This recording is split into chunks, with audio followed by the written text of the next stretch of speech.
एक ऐसी चीज थी जो किसी भी लोहे को सोने में बदल सकती थी, पर अचानक वो दुनिया से गायब हो गई और किसी को नहीं पता कि आखिर वो कहाँ है।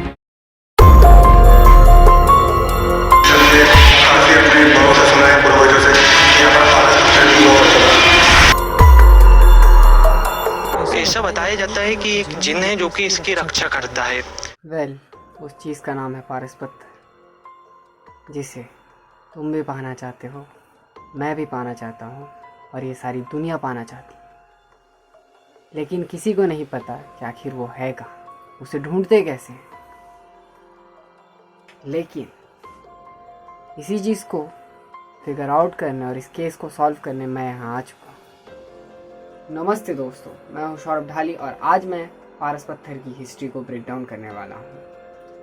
तो हमने जब पूरा सोशल मीडिया छान मारा, बहुत जगह हमने रिसर्च किया, तो हमें पता चला पारस पत्थर के बारे में सिर्फ दो हिस्ट्रियाँ, एक जो पुरातत्व से है और दूसरा जो अभी के टाइम पे। पुरातत्व का पहले जानते हैं। पुरातत्व में राजा रायसेन, जिनका किला भोपाल से 45 किलोमीटर की दूरी पे है, उनके पास लास्ट टाइम पे पारस पत्थर देखा गया था। कहा जाता है कि इस पारस पत्थर के चक्कर में बहुत सारे युद्ध उन्होंने लड़े, बहुत सारे जीते, लेकिन जब उन्हें लगा कि वो युद्ध हार जाएंगे तो उन्होंने उस पारस पत्थर को अपने किले के तालाब में फेंक दिया। उसके बाद ये पारस पत्थर आज से कभी नहीं दिखा। दूसरी हिस्ट्री अभी के टाइम का जानते हैं। दूसरी हिस्ट्री ये है कि पारस पत्थर टिटहरी नाम की एक चिड़िया जो यूपी में पाई जाती है, जो ज़मीन पे रहती है, वो अपने अंडे फोड़ने के लिए पारस पत्थर लाती है।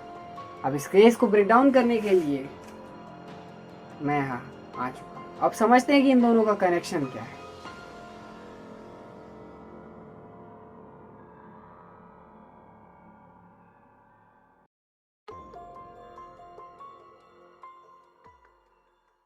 सो गाइस, पहले पार्ट में मैंने आप लोगों को दिखा दिया कि कैसे हमने केस को रिसॉल्व किया और सारे जो चीजें थे क्लू हमने उन्हें एक जगह किया, और अब समझते हैं कि इन सारी चीजों का एक दूसरे से लिंक क्या है। पहले तो समझते हैं कि हमारे पास कौन कौन सी चीजें हैं।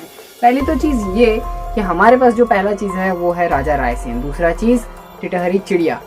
पुरातात्विक से हमें पता चला कि राजा रायसेन के पास पारस पत्थर लास्ट टाइम पे देखा गया था, और अगर हमें इस टाइम पे पारस पत्थर चाहिए तो हमें टिटहरी बर्ड को ढूंढना पड़ेगा। इसके लिए हमने दो टीम्स बनाई है, टीम ए और टीम बी।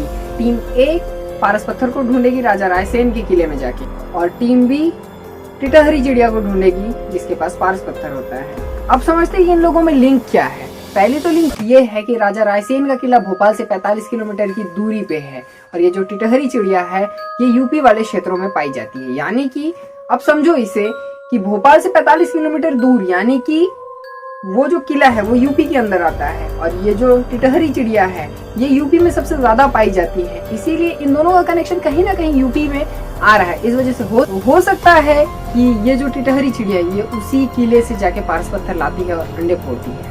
अब देखो कि जो टिटहरी चिड़िया है उसके अंडे फोड़ने का टाइम और अंडे देने का टाइम मार्च से अगस्त के बीच में है, तो इसी बीच में ये अंडे फोड़ती है। अगर किसी को भी सर्च करना है तो वो जाके कर सकता है। और दूसरा क्लू ये है कि इन दोनों का जो भी दूसरा लिंक है वो है पानी।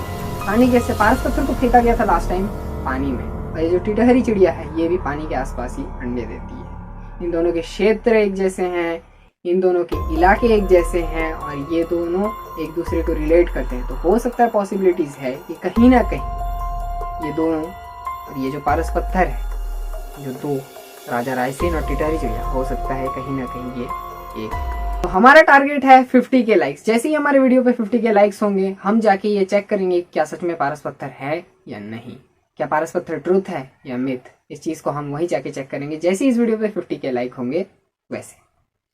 तो ऐसा और कंटेंट के लिए हमारे चैनल को फॉलो करें। मिलते जल्दी नेक्स्ट वीडियो में, तब तक के लिए till then take care, bye.